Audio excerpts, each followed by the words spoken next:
됐네요. 네. 자, 오늘 진도를 나가기에 앞서서 요거 질문이 있었던 게 있어서 그거를 먼저 해결을 하고 진도를 나가도록 하겠습니다.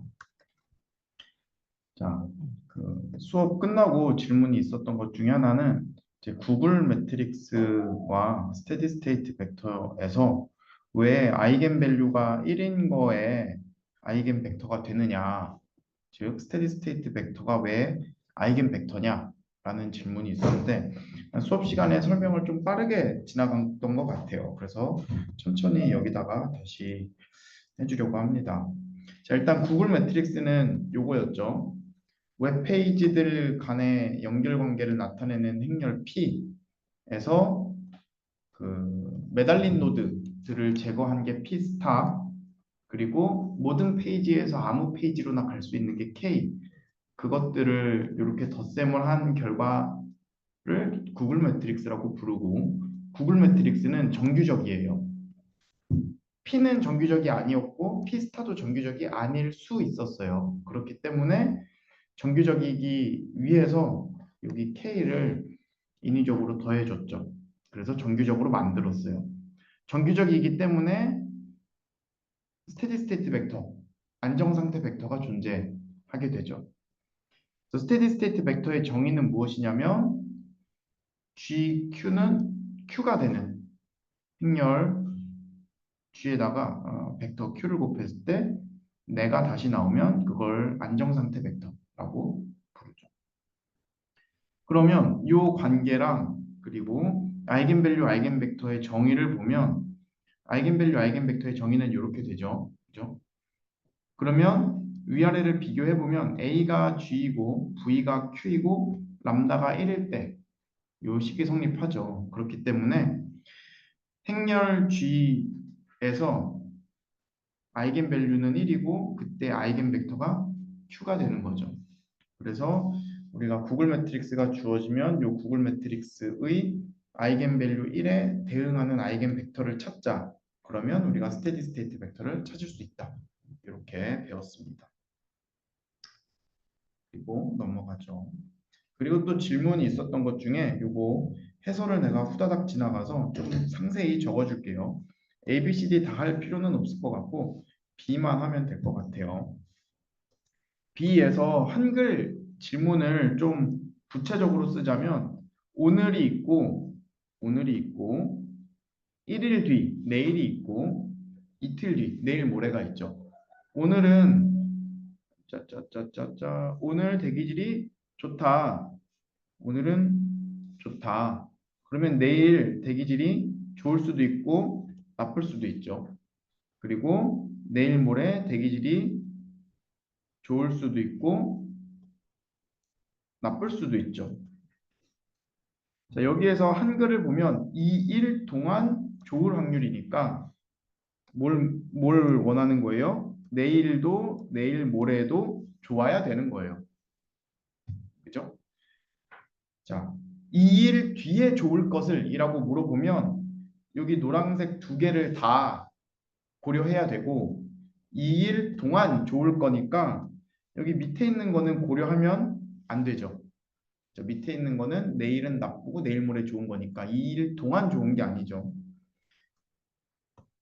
자, 그러면 오늘 좋은데 대기질이 좋으면 다음 날에 좋을 확률. 좋은 날, 다음 날이 좋을 확률 0.95. 좋은 날, 그러면 다음 날이 나쁠 확률은 0.05겠죠. 나머지. 가정에서 좋거나 나쁘거나라고 했습니다. 그리고 나쁘면 오늘 나쁘면 다음 날에 나쁠 확률은 0.45. 0.45. 그럼 좋을 확률은 0.55가 되겠네요. 요거를 보고 나면 이제 요 노란색 형광펜으로 칠한 걸 할 수 있죠. 오늘 좋구나. 내일도 좋으려면 좋은데 좋으려면 0.95. 0.95. 그리고 또 오늘 좋네. 내일 또 좋으려면 또 0.95. 이게 아닌데. 0.95. 이렇게 되죠. 그래서 지금부터 2일 내내 대기질이 좋으려면 0.95, 0.9가 되겠죠. 2일 뒤에 좋으려면 이라고 만약에 물어봤어요. 그러면 여기는 0.05, 나쁘다가 좋으려면 0.05, 0.55네요. 그러면은 0.95의 제곱 더하기 0.05 곱하기 0.55. 좋고 좋고 나쁘고 좋고를 더한 게 2일 뒤에 좋은 거죠. 그렇죠? 그런데 문제에서 물어본 건 2일 내내 좋은 거니까 좋고 좋고를 물어본 거죠. 이렇게 답을 써야겠죠. 됐죠? 네. 이렇게 두 가지가 질문이 있었어서 답변을 해줬습니다. 자, 오늘은 이제 미분 방정식 주교재 5장 4절에 있는 내용을 보도록 할게요. 지금 계속 5장에 있는 활용 챕터들을 보고 있어요. 지난주에 동적 시스템과 마코브 체인, 그리고 마코브 체인이 활용된 구글 행렬을 봤고, 구글 행렬 보면서 수치적인 방법을 잠깐 봤는데, 수치적인 방법은 내가 깊게 다루지는 않았어요. 왜냐하면 이게 발표 학생이 있는 주제라서 깊게 다루지는 않았고, 발표 학생이 다루는 날 좀 책에 없는 내용들 중에 전달하고 싶은 거는 내가 첨언을 하도록 하겠습니다. 오늘은 5장 4절 미분 방정식에 어떻게 활용이 되는지 고유 벡터가 활용되는지를 보도록 할게요.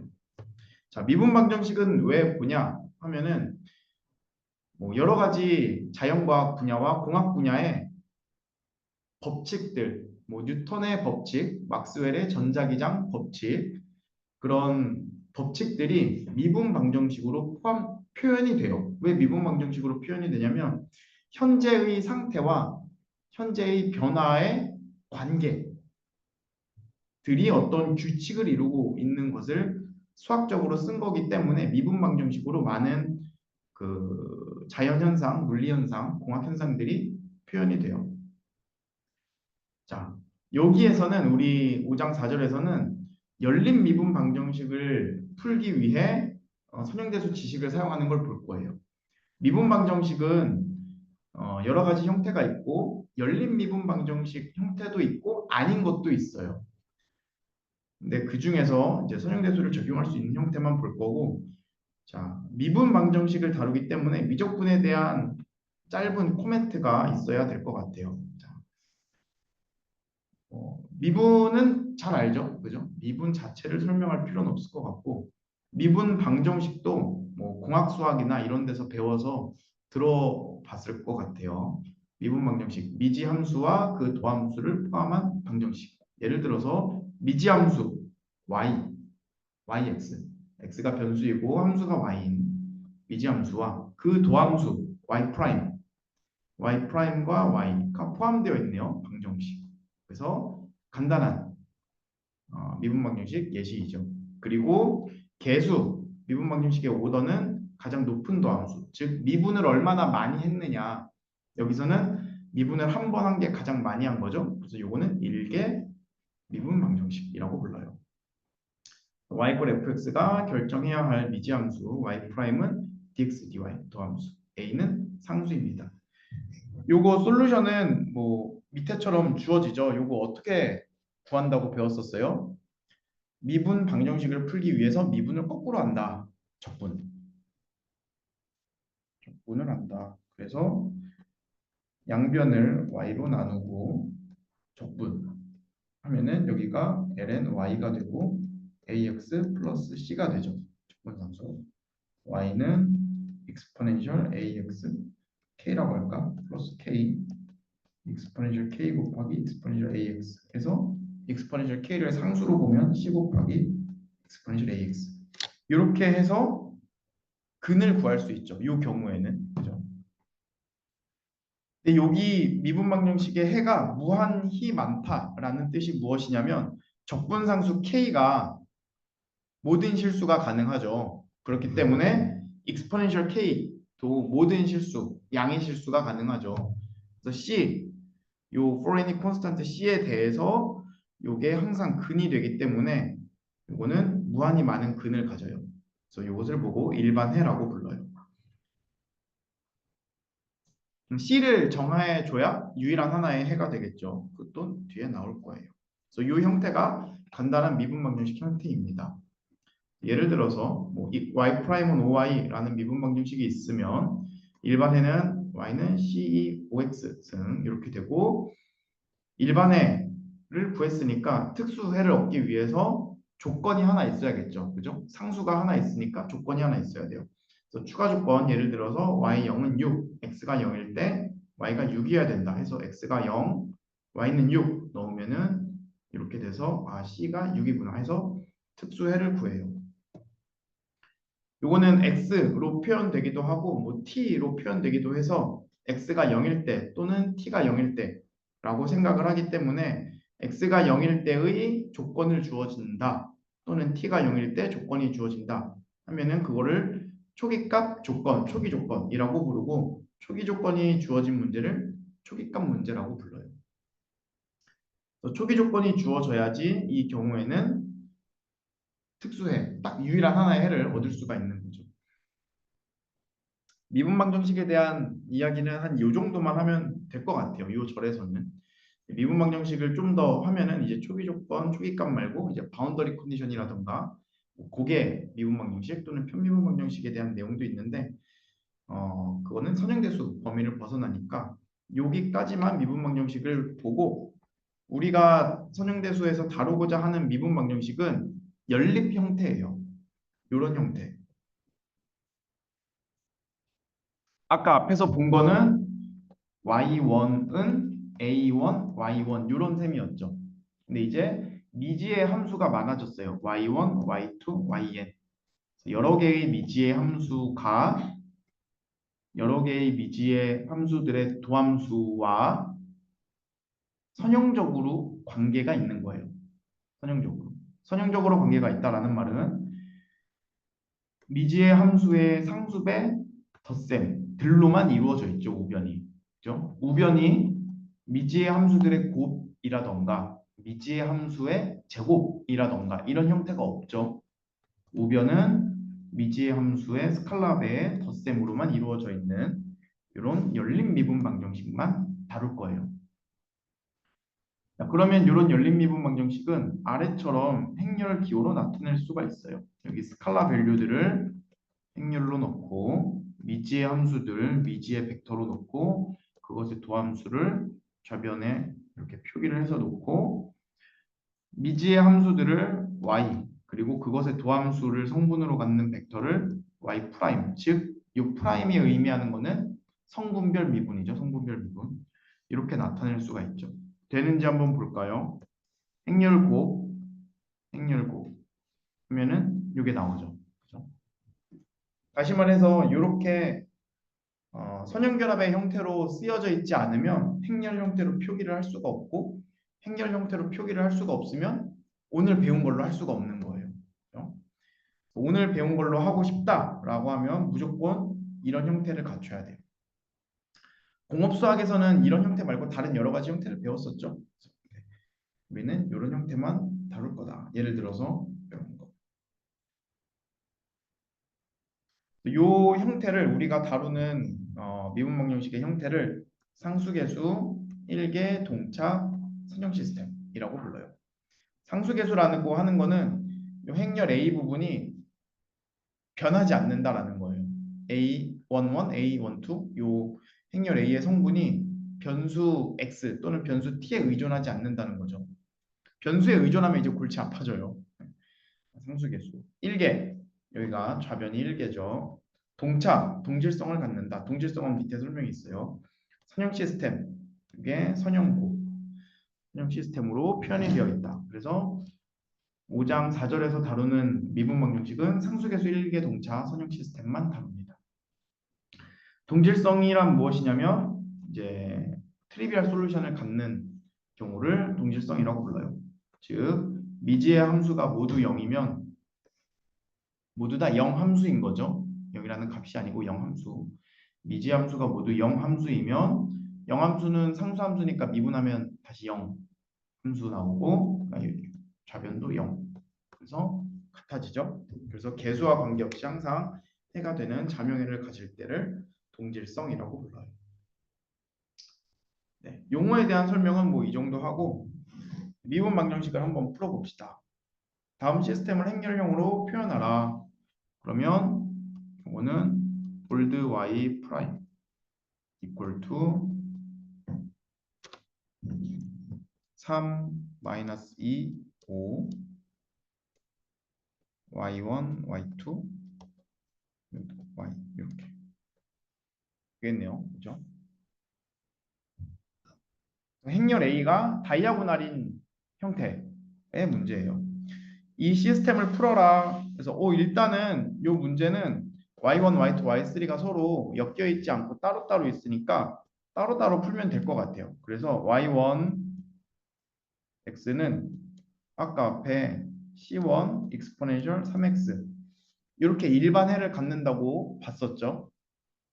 두 번째 y2는 c2 exponential 마이너스 2x y3는 c3 exponential 5x 그래서 시스템을 풀었다기보다 사실 연립 방정식의 미지함수가 서로 엮여 있지 않기 때문에 따로따로 풀었어요.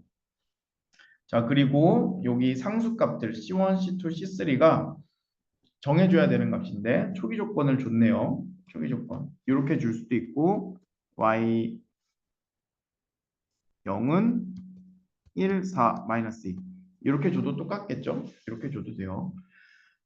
그러면 y1 0이니까 1은 c1 곱하기 exponential 3 곱하기 0 4는 c2 곱하기 exponential 마이너스 2 곱하기 0 마이너스 2는 c3 곱하기 exponential 5 곱하기 0 해서 c1, c2, c3 그래서 c1, c2, c3 상수값을 구했으니까 특수해를 말을 할 수가 있겠네요. y는 exponential 3x 4 마이너스 2 이렇게 해를 구했어요. 자, 행렬이 다이아고날일 때는 뭐 쉽게 나와요. 그죠? 쉽게 나온다.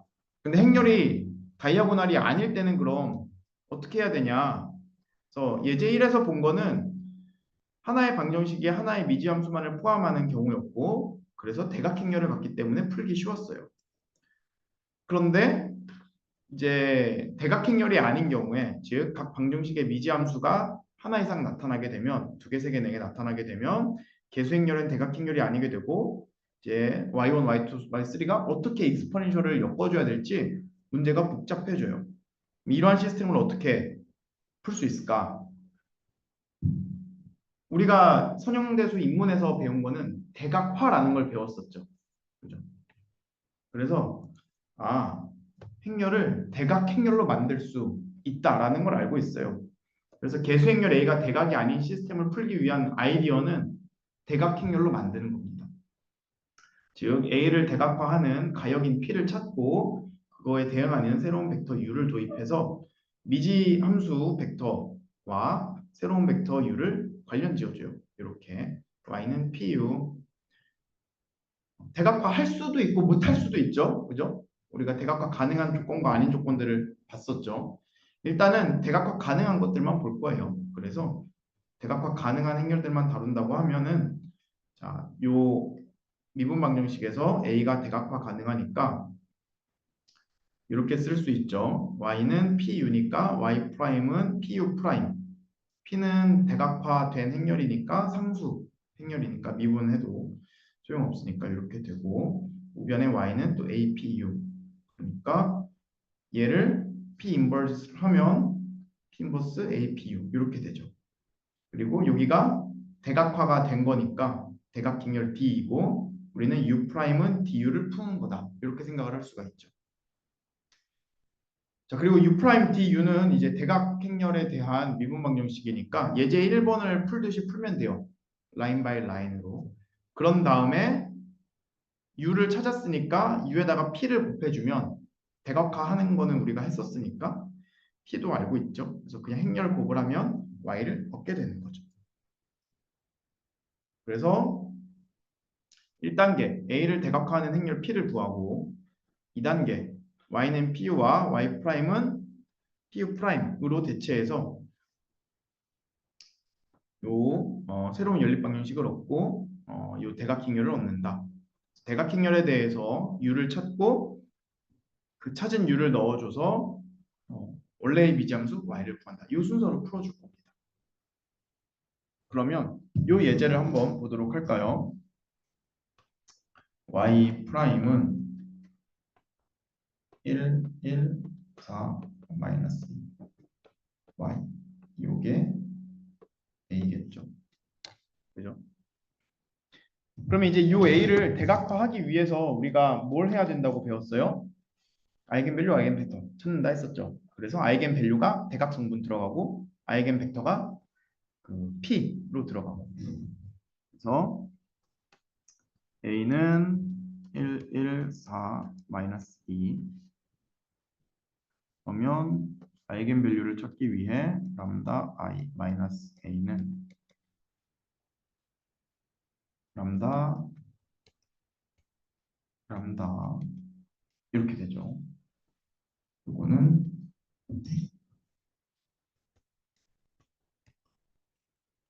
제곱 마이너스 4. 이거는 람다 제곱 플러스 람다 마이너스 6은 0 이렇게 되네요. 그리고 이거는 3 이렇게 되네요. 그렇죠? 그럼 람다가 2일 때와 마이너스 3일 때에 대해서 대응하는 아이겐 벡터를 찾으면 되겠어요. 양수 먼저 할까요? 람다가 2일 때. 그러면 2 빼기 1, 2 더하기 2, 4. 요거에 x1, x2에서 0, 0이 나오는 아이겐 벡터를 찾아줘야 되죠. 그죠? 1, 1 하면 되겠네요. 그죠? 됐다. 두 번째, 람다가 마이너스 3일 때. 그러면 마이너스 3, 마이너스 4, 마이너스 1, 마이너스 4, 마이너스 1 하고 x1, x2는 0, 0 하는 벡터 x를 찾으면 되겠죠? 이거는 1, 마이너스 4 이렇게 되겠네요. 1 마이너스 4로 했어. 4 마이너스 1 뭘로 했어? 마이너스 4분의 1로 했네요. 책 따라 할게요. 왜 분수를 좋아하지? 마이너스 1, 4 이렇게. 네, 그래서 이렇게 분수 표기를 했어요. 자, 그러면 이제 대각행렬과 피행렬, 대각화하는 행렬 모두 알게 되었습니다. 그래서 우리는 그러므로 D는 P 인버스 AP에서 이게 200-3이라는 걸 알았고 이 대각행렬 D에 대해서 미분 방정식을 풀면 돼요. 그래서 Y는 PU 이거랑 그리고 Y 프라임은 PU 프라임 이게 있고 그리고 앞에서 했던 U 프라임은 DU 요거를 풀 거예요. 그래서 U 프라임은 DU니까 여기다가 프라임은 200-3 U 그러면 U1x는 C1 exponential EX U2x는 C2 exponential 마이너스 3x 이렇게 되죠. 그죠? 이거 일반에 구하는 거는 반복해서 하지 않아도 되죠. 앞에서 한번 했으니까. 될 것 같다. 네. 그리고 다음 슬라이드를 만들어 줄게요. 예. 확인. 여기서 새 슬라이드 가지고 와야지. 이거를 자르기. 이렇게 어디까지 갖고 와야 될까? 이렇게 갖고 올게요.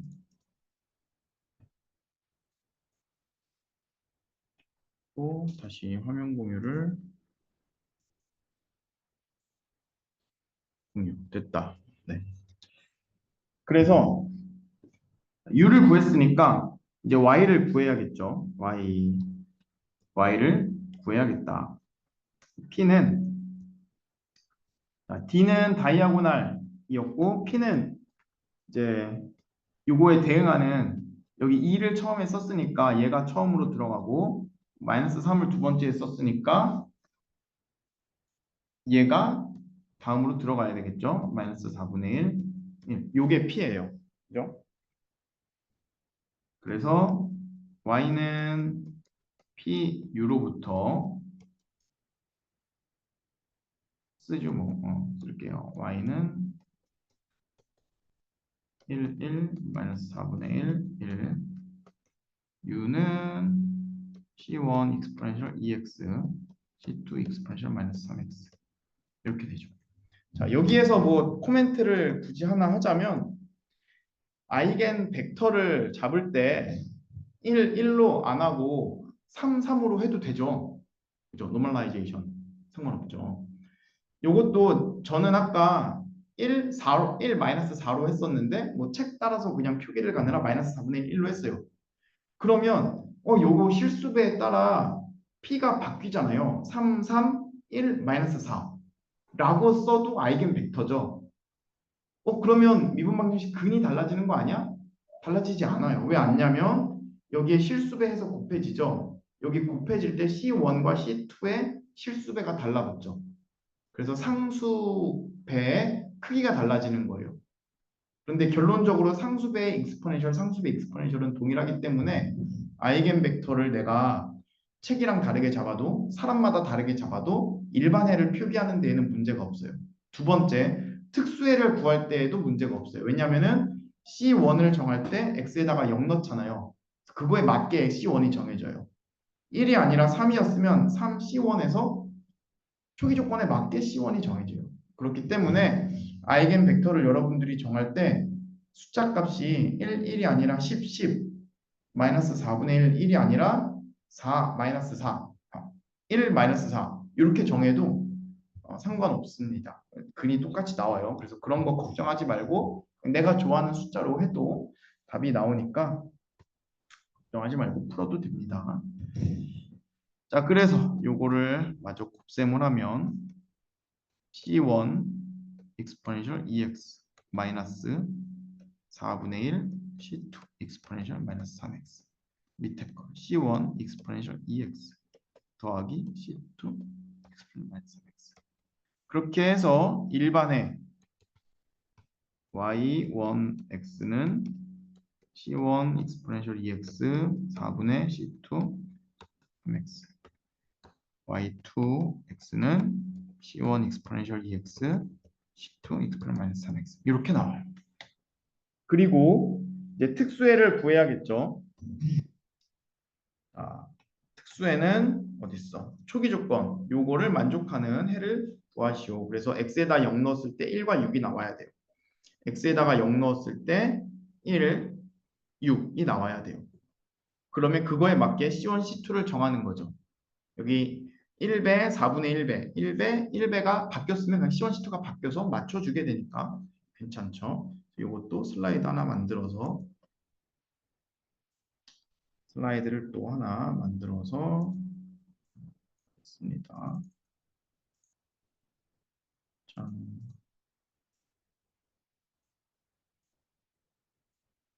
그리고 짠 와서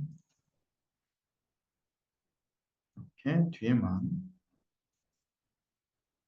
가지고 와서 하면 되겠죠. 네. 그래서 x가 1일 때 x가 0일 때 y1은 1 그다음에 x가 0일 때니까 c1 빼기 4분의 c2 x가 0일 때 y2는 6 c1 더하기 c2 이렇게 되죠. 이거는 1, 6은 c1 마이너스 우리가 모르는 게 C1, C2죠. 그렇죠? 모르는 게 C1, C2다. 그래서 1 마이너스 4분의 1 이렇게 하면 되겠네요. 그죠? 그러면 C1, C2는 요거의 역행렬을 하면 구해지겠습니다. 마이너스 4분의 1, 1. 행렬 1, 6. 이거는 AD-BC하고 뒤집고 하면은 나오겠죠? 나온다. 그래서 이거는 컨닝을 해서 2, 4. 그러므로 y1은 2 exponential 2x 마이너스 exponential 마이너스 3x y2는 2 exponential 2x 더하기 4 exponential 3x 이렇게 됩니다. 쉽죠? 어렵지 않죠? 그죠? 그래서 대각화라는 개념이 미분방정식, 연립 미분방정식에서 연립이 되어 있을 때 그거를 어떻게 엮여 있는 거를 다시 쪼개주는지 그 역할을 하는 거를 본 거예요. 자, 그래서 개수 행렬이 대각화가 가능했기 때문에 우리가 가능했고 대각화가 가능하지 않으면 이제 다른 방법을 사용해서 풀어야 됩니다. 그래서 그 경우는 이 책에서 다루지 않고 넘어갈게요. 자, 그러면 요거랑 예제랑 비슷한 문제 하나를 과제로 출제를 하겠습니다. 연습 문제 1번은 과제로 해서 내면 될 것 같아요. 과제로 해서 내고 그리고 요거는 내가 했네요. 그죠? 됐다. 됐고 넘어가죠. 이게 뭐가 잘못 써 있는 것 같네.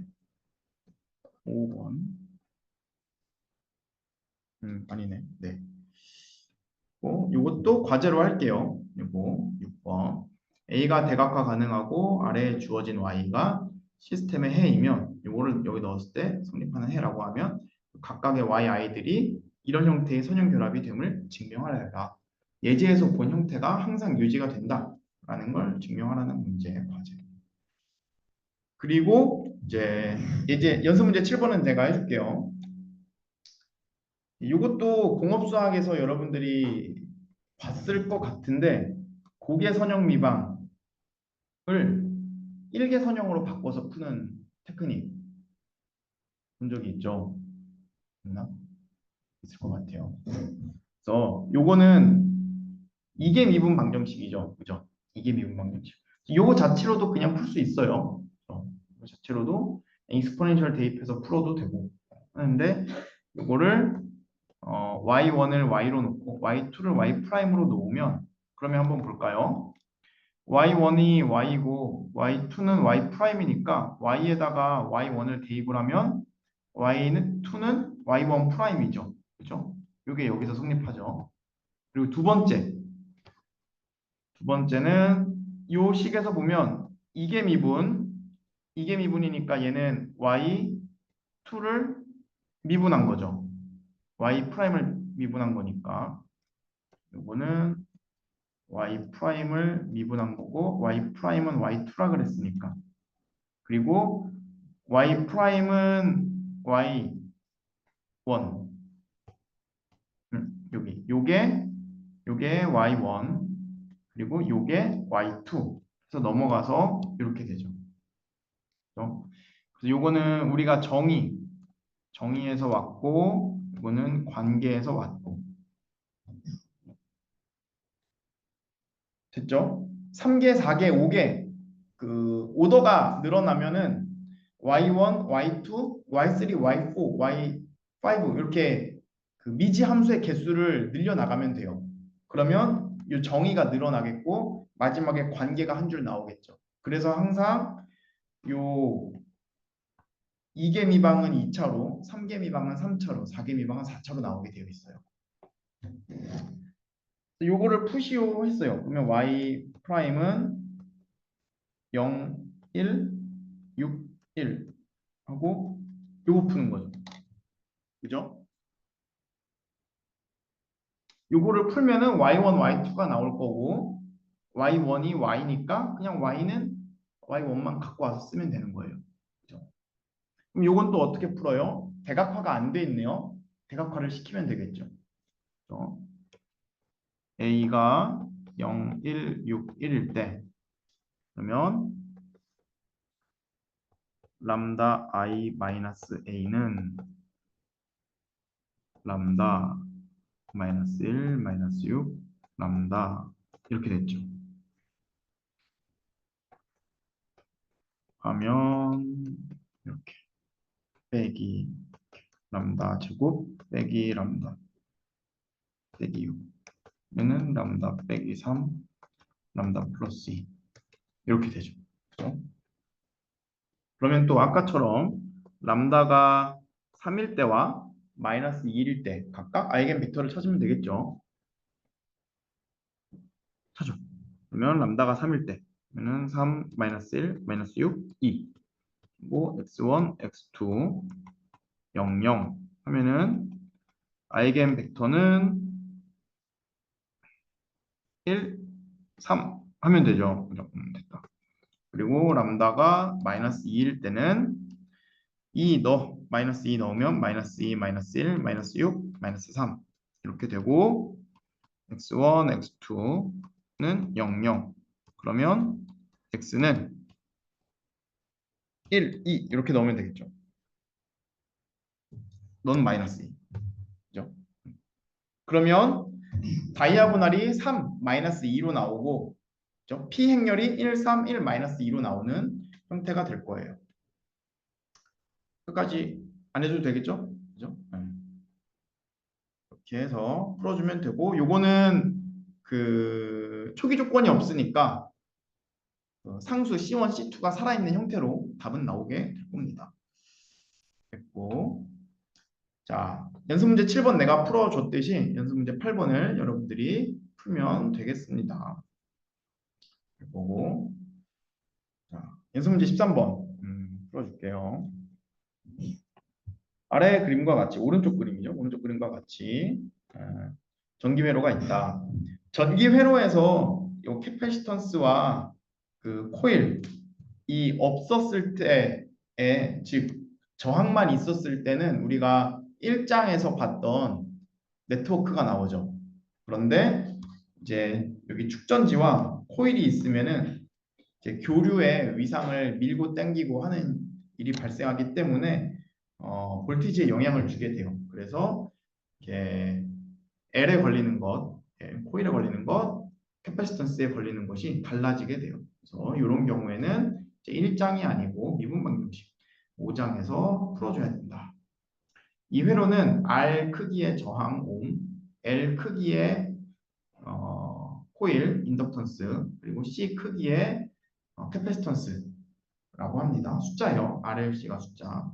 전기회로 해석에서 시간 t에서 인덕턴스에 흐르는 전류와 캐패시턴스 양단의 전압에 대한 시스템의 해는 다음과 같다. 이렇게 주어졌다고 하네요. 그래서 인덕턴스 여기 코일에 흐르는 전류와 캐패시턴스 여기 축전지의 사이에 걸려 있는 전압의 크기의 변화가 코일에 흐르는 전류의 크기에 비례하고 축전지 양쪽에 걸려 있는 전압에 비례하는데 단순히 비례하는 게 아니고 이렇게 선형 결합 형태로 성립한다. 이때 이 시스템의 일반해를 구하시오 하면은 이것도 IL을 Y1으로 놓고 VC를 Y2로 놓으면은 Y 프라임은 0, L이 1이네요. 1, L이 1이네요. 마이너스 1, RC가 0.5네요. 분의 1, 2,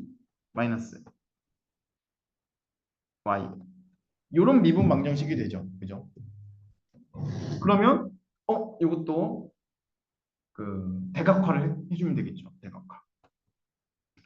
A를 0, 1, 마이너스 1, 마이너스 2로 놓고 대각화를 하면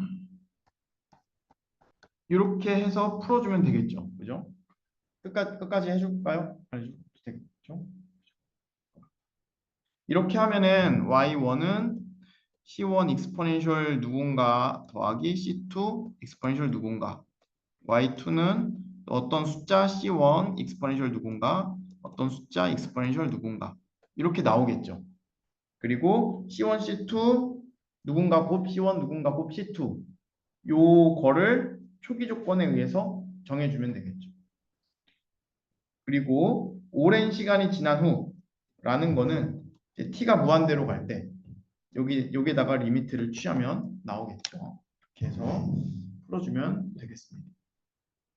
끝까지 해줄까요? 괜찮을까요? 괜찮을 것 같죠? 자, 그래서 이 RLC 회로가 조금 복잡해진 게 복잡한 건 아닌데 T2에 나와 있어요. 다른 숫자로. T2 연습 문제. 이거는 컴퓨터를 써도 된대요. 그래서 T2에 있어요. 그래서 컴퓨터를 써서 이거 계산하는 거죠. 그거를 컴퓨터를 써서 풀어주면 되겠습니다. 네. 여기까지가 책에 있는 내용이에요. 책에 있는 내용. 내 책에 사실 미분 방정식 내용이 분량이 좀 적어요. 자, 이건 계속하지 뭐. 나중에 올릴 때 잘라야겠다. 책에 미분 방정식 내용이 적어서 내가 그냥 하고 싶은 이야기를 좀 적었어요. 그래서 이건 책에 없는 얘기예요. 책에 없는 얘기인데 내가 떠들어봤다. 뭘 떠들었냐면 아이겐 밸류, 아이겐 벡터 찾았죠. 대각화할 때 실수가 나왔죠. 실수만 나올까? 2x2를 다루고 있잖아요. 물론 2x2만 다루진 않겠죠. 그렇죠? 계산 문제라면 3x3 이상을 다룰 거예요. 그러면 2x2면 2차 다항식, 3x3 이상이면 3차 다항식 이상이 나올 건데 n차 다항식의 근이 항상 n개의 서로 다른 실수인가? 아니죠. 그러면 아까 예제에서 푼 것처럼 두 개의 디스팅트 서로 다른 리얼 실수 아이겐 밸류라면 예제랑 연습 문제 풀듯이 풀면 돼요. 그렇지 않은 경우에 어떻게 될까를 좀 볼 거예요. 자, 일단 요거 먼저 보면은 또 풀어야 되네. 아, 귀찮다. 1 마이너스 람다 1 4 1 마이너스 람다 이거 내가 해야 되나? 할까? 해야지.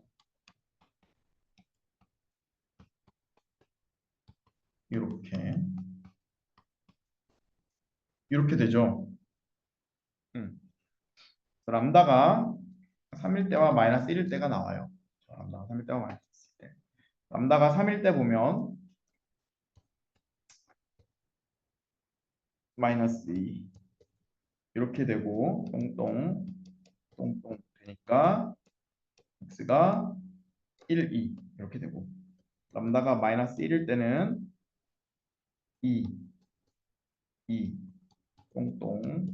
똥똥이니까 x는 이렇게 되죠. 그죠? 그러면 솔루션은 C1 exponential 되자. 그래서 자, U1x는 여기 3에 걸려 있는 거죠.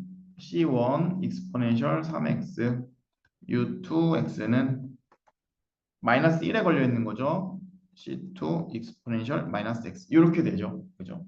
그리고 이제 y에 대한 걸 찾아야 되죠. y는 PU였죠. 그래서 y1, y2는 P 1, 2, 1, 마이너스 2 에다가 U1, U2 하면 되죠. 그래서 C1 exponential 3x 더하기 C2 exponential 마이너스 x 요게 되고 두 번째는 2자 자 자 자 이렇게 되죠. 그죠? 자, 요거까지 하면 이제 근을 구한 건데 요 그림이 무엇을 의미하냐면 x1, x2 그러니까 요 y1, y2를 말하는 건데 그렇죠? 내가 x라고 썼네 여긴. 요 직선이 아이겐 벡터예요. 아이겐 벡터. 그렇죠? 1, 2, 1 마이너스 2. 그리고 요 다른 곡선들은 무엇을 의미하냐면 x가 무한대로 갈 때, 그러니까 여기에 있는 기호를 따르자고 하면은 t가 무한대로 갈 때 초기 조건이 여기에 주어졌으면 얘네들이 무한한 t가 무한대로 갈 때 솔루션이 어디로 가느냐를 나타내는 거예요. 그래서 초기 조건이 여기 있으면 시간이 감에 따라 이렇게 가고 초기 조건이 여기 있었으면 시간이 지남에 따라 이렇게 여기로 가고 시간이 지남에 따라 이렇게 해서 여기로 가고 그래서 다 요 메인 아이겐 벡터 첫 번째 아이겐 벡터를 향해서 오른쪽 위로 가거나 왼쪽 아래로 가죠. 초기 조건은 이제 C1, C2를 결정하게 되는 거고 그거에 따라 Y1, Y2가 정해지게 되는 건데 여기서 t가 무한대로 가면 즉 x가 무한대로 가면 요건 0으로 가고 얘를 따라가게 되는 거죠. 그리고 얘도 요거 0으로 가고 얘를 따라가게 되는 거죠. 그래서 이거 두 개의 y1, y2라는 벡터가 결국 요 벡터니까 여기로 근사가 되어진다 라는 트라젝토리를 그린 거예요. 그래서 요 그림은 그 x에다가 점을 막 넣어가면서 그냥 플러스를 하면 나와요. 그거까지는 안 해봐도 될 것 같다. 자, 요게 그 서로 다른 두 실근일 때 그림이에요. 자, 그러면 컴플렉스 컨주게이트일 때는 이제 복소근일 때는 이렇게 돼요. 이렇게 초기 조건이 어딘가에 있으면 시간이 무한대로 감에 따라서 여기로 수렴해 간다. 볼까요?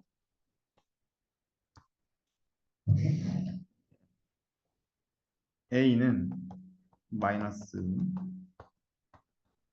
이고 람다 A는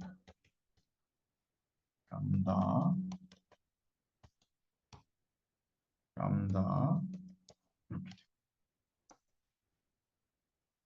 아이고 제곱 1 이거는 람다 제곱 플러스 람다 플러스 4분의 5 이렇게 되죠. 그러면 는 0 요거의 근은 어떻게 돼요? 근의 공식 쓰면 되겠죠. 2분의 마이너스 1 플러스 마이너스 루트 b제곱 마이너스 4ac 하면 이렇게 되네요. 그죠? 그러면 이거는 마이너스 1 플러스 마이너스 2i 2 이렇게 되죠. 복도수 다 배웠죠? 그죠? 그죠? 괜찮죠? 그래서 람다 1은 마이너스 2분의 1 더하기 i 람다 2는 마이너스 2분의 1 빼기 i 이렇게 돼요.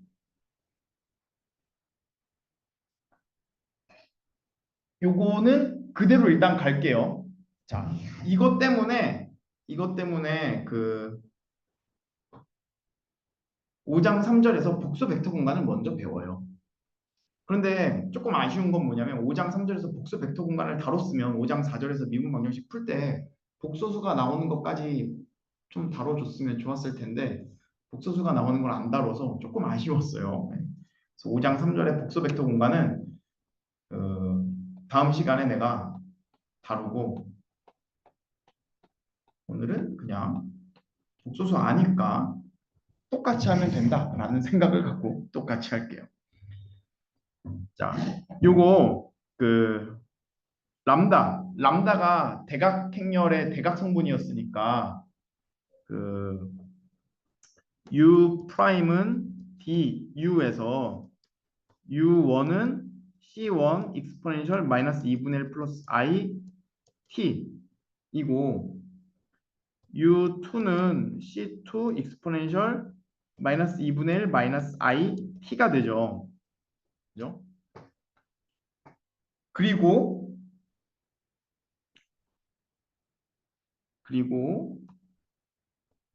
짠 여기에서 익스포넨셜 I T는 알죠? 이것도 모르나? 어디까지 아는지 모르겠어서 그냥 다 안다고 생각하고 오일러 공식에 의해서 코사인 t 더하기 i 사인 t가 되죠. 그죠? 아는 것 같아요. 다행이에요. 그래서 얘를 여기 u1, u2에다가 넣으면은 이제 근이 돼요. 아니면 그냥 요 익스포넨셜 표기를 살려둬도 되고 그렇게 해서 우리 x1,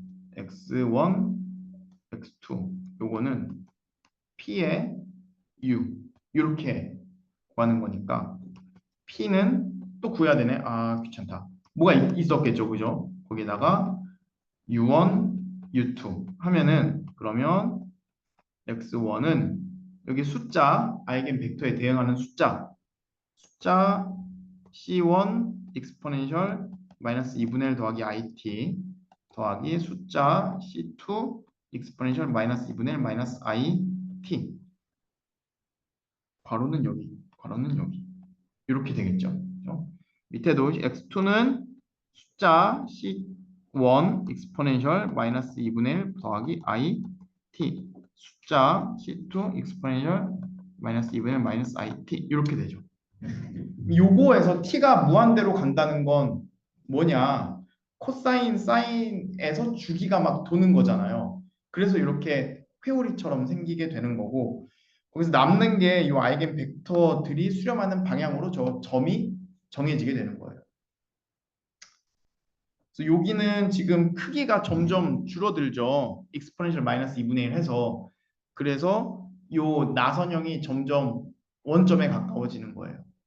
여기가 만약에 익스포넨셜 마이너스 2분의 1이 아니었으면 뭐 커지거나 또는 여기 플러스가 있으면 중심이 바뀌거나 이런 일이 발생하겠죠.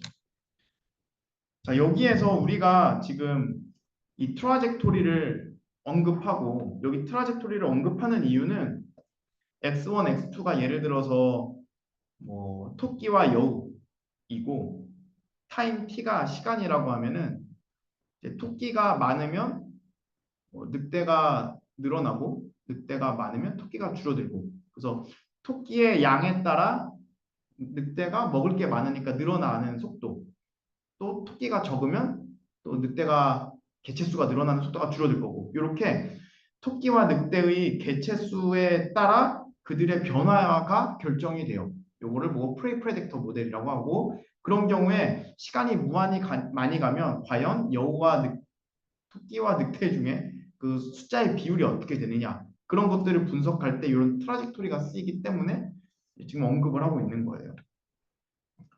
그리고 이제 중근일 때는 어떻게 되느냐? 중근일 때는 아이겐 벡터가 하나 나오고 초기 값이 여기였으면 이런 식으로 간다. 초기 값이 여기였으면 이런 식으로 간다. 라는 게 나오는 거예요. 그래서 요거는 끝까지 다 안 해줘도 될 것 같아요. 그렇죠? 요걸 또 A라고 하면 중근이 나올 거고 그걸로 하면 아이겐 벡터가 하나 나올 거고 그 경우에는 이제 이렇게 초기 조건에 따라 아이겐 벡터를 따라가는 상황이 발현된다라는 거를 언급을 하고 싶었습니다. 여기까지가 그 선형 대수에서 다룰 수 있는 미분 방정식 내용입니다. 자, 미분 방정식 얘기가 나와서 나는 좀 이 이야기를 하고 싶어서 준비를 하기는 했는데 이것도 책에 없는 거예요. 뭐 어디서 그냥 내가 하고 싶은 이야기를 막 갖고 오고 있어요. 근데 요거는 그 선형대수에서 배운 방법이 쓰이진 않아요. 그런데 그러니까 선형대수가 뒤에 가면 또 쓰이는데 오늘 배운 대각화가 쓰이진 않아요. 그런데 요거를 오늘 소개하는 이유는 미분 방정식을 소개하는 김에 좀 언급을 해주고 싶어서 소개를 합니다. 자, 미분 방정식이 최근에 좀 많이 쓰인 게 코로나 때 많이 쓰였어요. 코로나 때. 코로나는 감염 가능한 사람이 있고 코로나에 걸리면 감염자가 되고 그러다가 한 2주 격리하면은 면역을 갖게 되죠. 그렇죠? 이게 가장 간단한 전염병 수리 모델이에요. SIR 모델이라고 부르는 전염병 수리 모델입니다. 이 모델을 가지고 이제 코로나가 퍼졌을 때 뭐 지금 상태로 가면은 뭐 몇 주 이내에 몇만 명이 될 겁니다. 그러니 빨리 마스크를 쓰세요. 라는 그 정부 발표들이 있었던 근거가 이 모델을 풀어서 나온 결과를 보고 말을 한 거예요. 그러면 이게 왜 미분 방정식이랑 관련 있는지를 보면 S 감염 가능한 사람이에요. I 감염자 감염된 사람 숫자예요. R, 면역된 사람 숫자예요. 감염 가능한 사람이 많으면 감염되는 사람도 많겠죠. 그리고 감염된 사람이 많으면 감염 가능한 사람한테 많이 옮길 수 있겠죠. 그리고 마스크를 안 쓰고 침 튀기고 다니면 많이 옮길 거고 알파 값이 커지는 거예요. 마스크를 쓰고 집에 꽁꽁 숨어 있으면 인간들이 많아도 옮기지 않을 거예요. 그래서 감염 가능한 사람이 감염자로 바뀌는 양, 비율, S, T의 변화. 감염 가능한 사람이 바뀌는 정도는 마이너스죠. 다 감염자로 줄어들 거니까 알파 곱하기 S 곱하기 I에 비례한다. 마스크를 쓰냐 안 쓰냐, 서로 거리 두기를 유지하냐 아니냐에 따라 이제 달라지는 상수값 알파. 그리고 걸릴 수 있는 사람이 많으면 걸려 있는 사람이 많으면 많이 걸리겠지. 그래서 S 곱하기 I.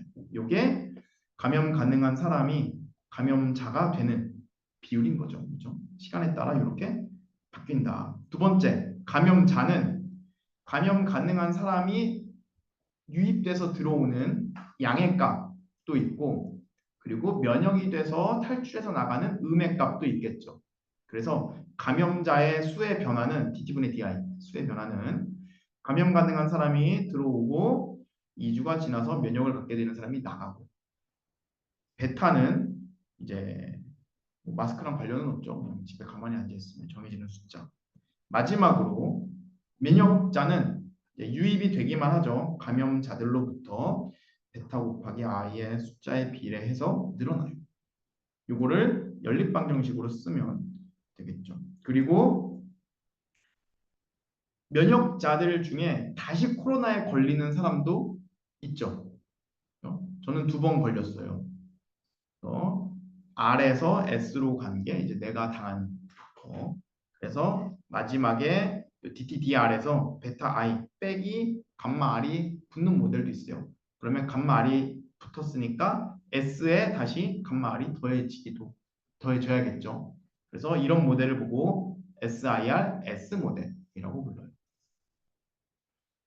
SIR 모델과 여기 SIR 모델과 SIRS 모델은 모두 타임 t로 한 번 미분한 일개 그리고 SIR이 연립되어 있는 일개 연립 미분 방정식이에요.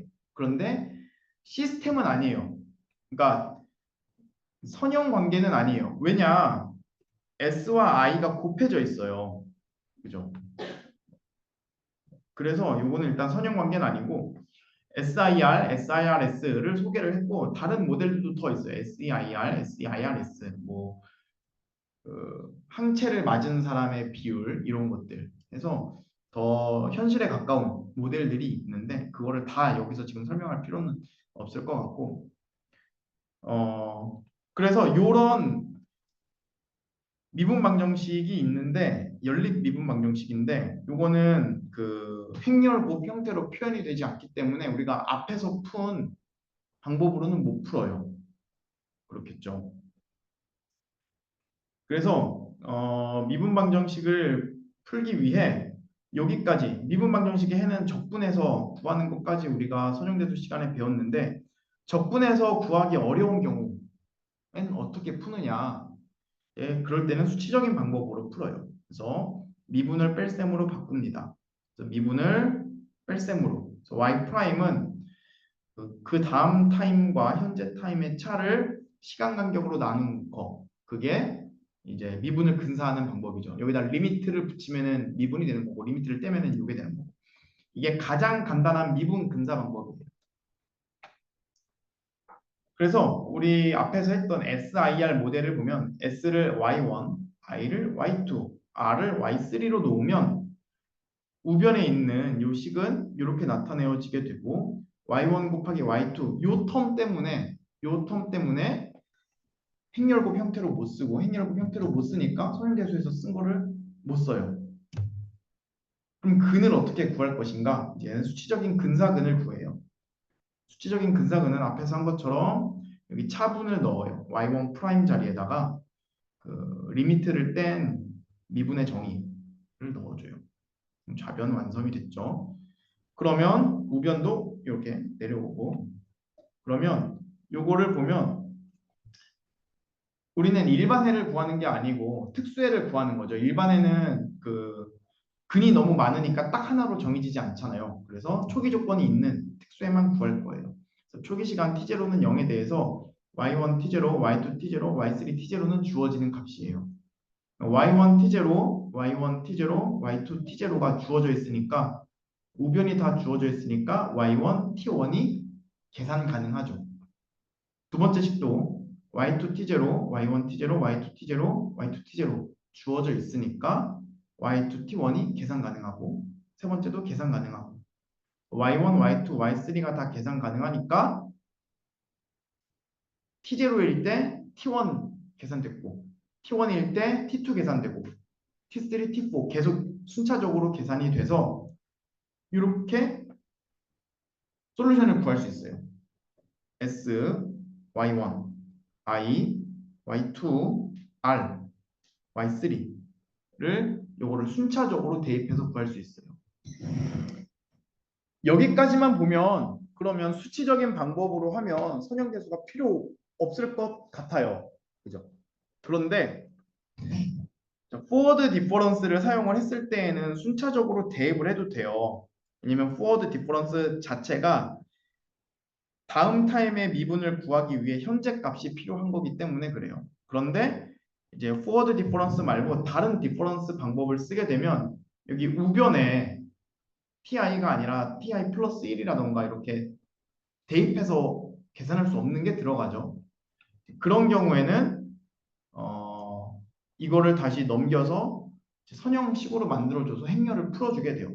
그때는 또 필요하게 된다. 그래서 매틀랩 코드로 짜면 되고 그래서 앞에서 소개한 포워드 디퍼런스 메소드 말고 백워드 디퍼런스 방법 그리고 두 개를 평균 낸 트라페조이달 방법 그리고 요거는 1차 트라페조이달은 2차 그리고 그 이상의 근사를 한 테일러 전개 방법 등등이 있고 이런 수치적인 방법에서 간단한 방법은 대입을 해서 되지만 그 이후의 방법들은 우리가 행렬 방정식을 풀어주게 됩니다. 그것까지 다 했나? 안 했나? 안 했나? 안 한 것 같다. 안 한 것 같아요. 네. 그래서 그 자세한 이야기를 뭐 다 하기에는 또 이 책의 범위를 너무 많이 벗어나는 것 같으니까 미분 방정식에 대한 소개는 여기까지 하고 단계는 중지.